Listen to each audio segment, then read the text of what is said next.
Breaking at 7, Susan Lorenz was just sentenced for manslaughter in the shooting of her neighbor. What the victim's family had to say to her in court. Plus, the Orlando Pride are champions. WESH 2 shows you the celebrations happening downtown. Next at 7 on WESH 2 News. Tonight's primetime lineup on WESH 2 is sponsored by Orlando Health ERs. Ready for any emergency with multiple locations across Central Florida. Visit orlandohealth.com/ER. New horrifying details about the death of a child, what we learned about her final hours and days. The woman who shot and killed her neighbor sentenced to 25 years in prison. What the victim's mother said to her. And it was all about the Orlando Pride today, the first team to bring home a national championship to Orlando. Local, live, late breaking. WESH 2 News starts now.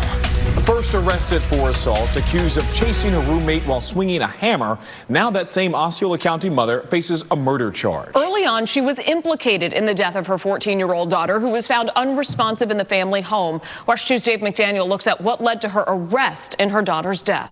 And Glover is in the Osceola County Jail being held without bond. Our other top story this evening is, of course, the weather. It is a holiday week, Tony, and it looks like Thanksgiving is going to be beautiful. It's going to be tough getting rid of some of those friends and those family members. Oh, who are staying with you? They want to stay? They're going to be in the 80s, and they're not going to want to go back out north. Hey, let me take you back outside right now. As Michelle said, that's one of the big stories. The other is another cold blast headed our way as we head into the weekend. Let's tackle the first one closer to home, Thanksgiving.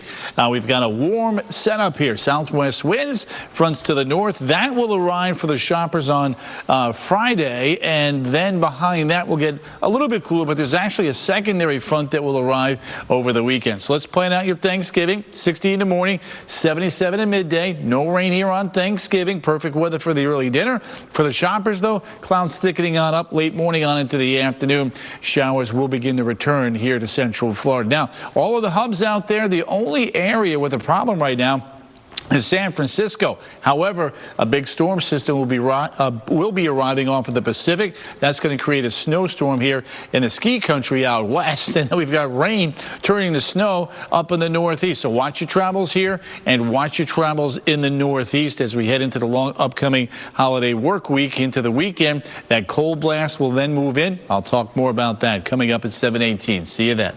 Thank you. 25 years. That's how many years in prison the woman who shot and killed her neighbor was sentenced to late this afternoon. A.J. Owens' family hugged and cried as they found out Susan Lorenz will spend more than 2 decades behind bars. The judge called that shooting completely unnecessary and said he felt like Lorenz acted out of anger and not fear that day in June of last year. That's when the deadly encounter happened in their Ocala neighborhood. Today's hearing lasted more than 3 hours. Owens' mother spoke extensively about her 4 grandchildren, ranging in age from 3 to 12. Owens' mom said even though the judge did not give Lorenz the maximum of 30 years, 25 years is still justice. This shooting, this killing, this death of a mother, a daughter, a friend, should have never happened. But we got justice today. And now we truly can forge ahead on the journey of true healing. The defense also called 5 people to speak for Lorenz, including 2 friends, a pastor, her sister, and a psychologist. We also heard from Lorenz for the first time since detectives interrogated her. In a statement, State Attorney Bill Gladstone said, in part, quote, "The outcome of the trial reflects our commitment to justice and the integrity of our legal system." Lawyers for a man accused of causing a crash that killed an Orange County Sheriff's Office employee are trying to get the criminal case against him dismissed. Investigators say 59-year-old Neil Dimitri was driving his car on I-4 near downtown 3 years ago when he slammed into a parked Sheriff's Office vehicle that was in a coned-off area. That crash killed civilian field service officer David Grassi, who had been with the Sheriff's Office for almost 19 years. In court today, Dimitri's defense attorneys played body cam video from the moments after the crash, and in them you can hear police asking him why he crashed into the car. How did you bear over just? I don't know. You don't know? I made a mistake, I'm not here trying to tell you I did.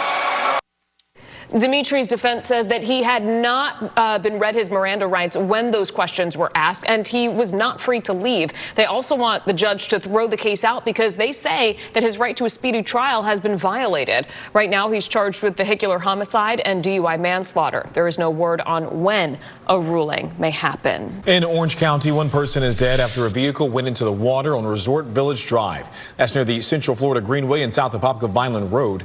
Officials say the driver failed to navigate the roundabout. Chopper 2 is over that scene as crews search the water. Orlando businessman and philanthropist Harris Rosen has died. Rosen was a key figure in the community for decades, known for his group of hotels in the tourist district and his contributions to children, education, and health. Rosen Hotels and Resorts announced his passing today, saying he was surrounded by family and friends. He founded that hotel chain along with University of Central Florida's Hospitality Management College. He is best known for his philanthropy, including in the Tangelo Park and Paramore communities.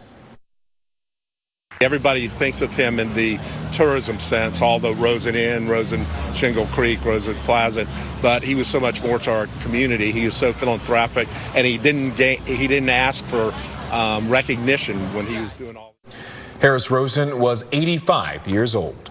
Happening now, the Palm Bay City Council is meeting to talk about their next steps after firing the city manager last week. The council voted at last Thursday's meeting to remove Suzanne Sherman. The council then appointed Brian Robinson to become interim city manager, but he says he's not interested in the job for the long term. The council rep says that the job will be filled by the end of the year. The mayor and deputy mayor voted to keep the city manager. It's been a day of celebrating the true excellence of the Orlando Pride soccer team. This was the scene over the weekend when they won the national championship. And this afternoon, the city honored the team with a huge parade. WESH 2 carried that parade live, and we were lucky enough to be there for it. And so was WESH 2's Gail Pascal Brown, who is joining us live right now. So, Gail, this was just a fun afternoon. It was exhilarating, that's for sure. Pride.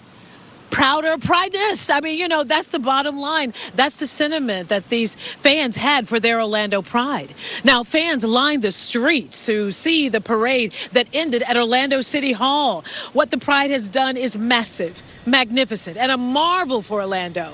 The Pride won the 2024 National Women's Soccer League Championship, the first in club history.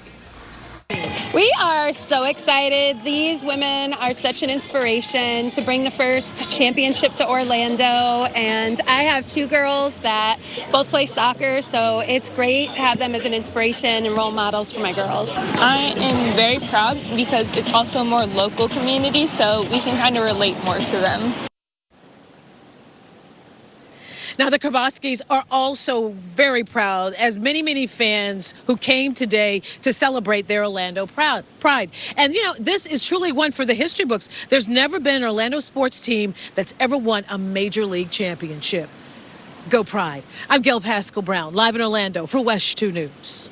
And if you aren't familiar with some of the big names at the event, the leader of the Pride is head coach Seb Hines. He was named the 2024 NWSL Coach of the Year. Before coaching, Hines played 3 seasons with Orlando City. He also played in the English Premier League, and he is the first black coach in NWSL history. And the player who secured the team's victory is powerhouse Barbara Banda. She is just 24 years old, from Zambia, where she plays for the national team. She scored 4 goals in the playoffs, including that championship clincher. She was also named MVP of the playoffs. And of course, there's a player so iconic, she's simply known as Marta. The Brazilian superstar has spent 20 years on the soccer pitch, building up quite the legacy. She's played in the World Cup, the Olympics, but now this is Marta's first ever NWSL championship title. And by the way, the team also got a shout out from President Biden. He congratulated them on social media, saying, quote, an incredible season full of determination and Orlando pride, and proving yet again that everyone watches women's sports. That's true. It was an incredible afternoon, Stu. All right. An unusual smell on board the International Space Station. How this is only adding to international concerns over the future of the ISS. Tony. And warm weather fans, enjoy the next couple of days because another strong cold front is going to bring another cold blast our way beginning this weekend. I'll break it all down for you straight ahead. This First Warning Weather Update is sponsored by attorney Dan Newlin. An unusual odor and buildup of droplets on the International Space Station forced Russian cosmonauts to take protective measures. While NASA stresses the crew is safe, it's just the latest incident involving the Asian space station. And NASA says all other space station operations are proceeding as planned. Right now, there are 2 Dragons docked at the ISS, the one for Crew 9 and a cargo Dragon.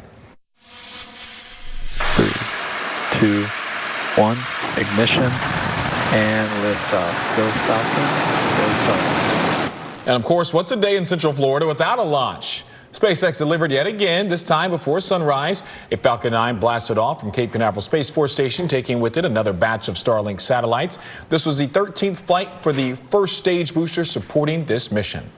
And another Starlink launch is set for tonight. Window opens at 10:31 from Launch Complex 39A at the Kennedy Space Center. When it happens, we'll bring it to you live on WESH 2 and WESH.com. We have some breaking news out of Polk County this evening. One person has died after a camper they were in caught fire. This happened this afternoon on Pipes Road in Bartow. There's no word on the cause nor the identity of the person who died. The 2024 Atlantic hurricane season, which included 3 landfalling hurricanes in Florida, will end this week. The hurricane season, which began June 1st, will wrap up on Saturday. This year, there were 18 named storms, including 11 hurricanes. For Floridians, 3 hurricanes, Debbie, Helene, and Milton, were particularly memorable. Helene and Milton were both categorized as major storms when they made landfall, meaning that they had sustained winds of over 111 miles per hour. Mark Wool is a meteorologist with the National Weather Service.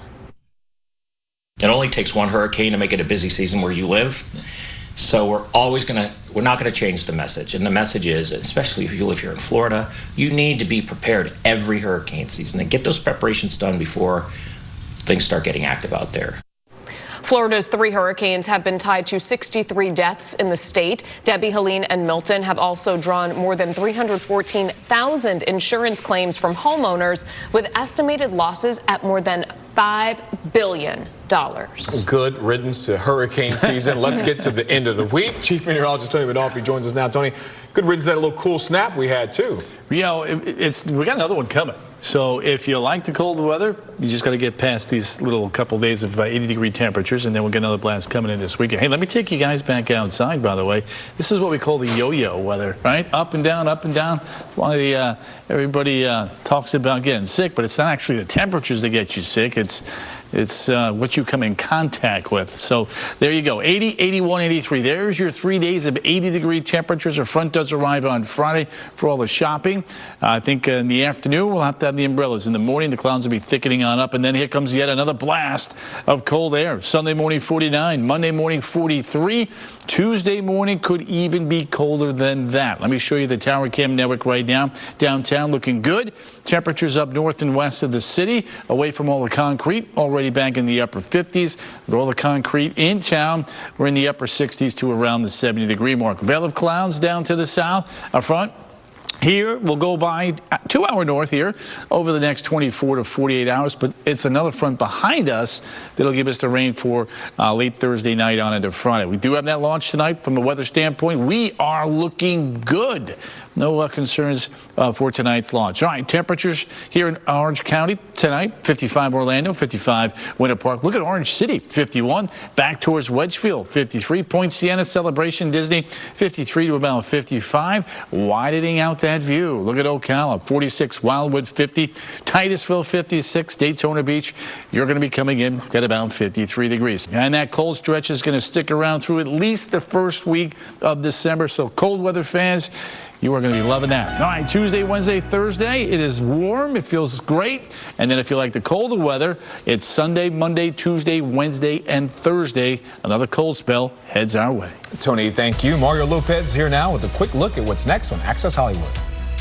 Well, as you know by now, the Menendez brothers failed today in their effort to be released from prison by Thanksgiving. But our Access producer is one of the few inside to witness the family's emotion during today's hearing. So we've got a lot of new details for you. Plus, there's new and startling huge developments in the tragic death of Liam Payne. Do these new images show Liam being manhandled in the hotel lobby just moments before his fall off the balcony?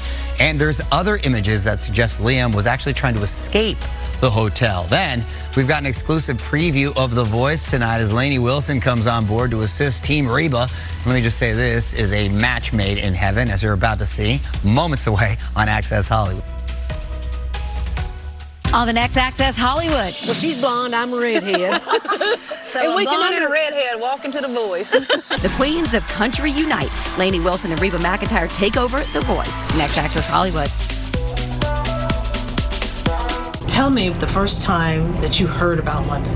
I happened to be watching the news. It was on the map below that a firefighter found an abandoned baby girl. A newborn given new hope. Who's ready to learn to dance? 1 and 2, 3, 4. Meet the girl saved that day as she lives her life to the fullest 2 decades later. I wouldn't want it any other way. I think it's a really fun and beautiful story. Tuesday on WESH 2 News at 11. Next month, WESH 2's annual Share Your Christmas Food Drive benefiting Second Harvest Food Bank is back for its 39th year. Mark your calendars for Friday, December 13th. We'll be in the 6 county locations on your screen collecting food to support the Second Harvest Food Bank network across Central Florida. Full details on how you can get involved are posted right now on the Share Your Christmas page of WESH.com. All right, we have more stories that we're covering for you tonight at 10 and 11. Summer Knowles joins us now with the preview. Hey, Summer. Hey, guys. He was charged as an adult for armed robbery when he was a young teenager. How a local man now hopes that his story will help kids make better choices. Plus, a vigil held tonight for a 14-year-old who deputies say was killed by her own mother. How friends are remembering the young girl tonight. That and much more at 11. Back to you. Summer, thank you. That does it for now. Join us again at 10 on the CW18 and 11 o'clock here on WESH 2. And the news is always on WESH.com and the free WESH 2 News mobile app. Have a wonderful night.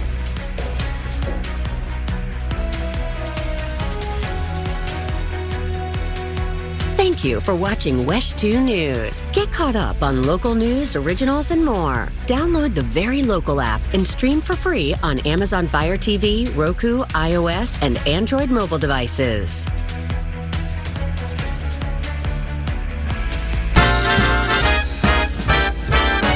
Join us in celebration of a time-honored tradition.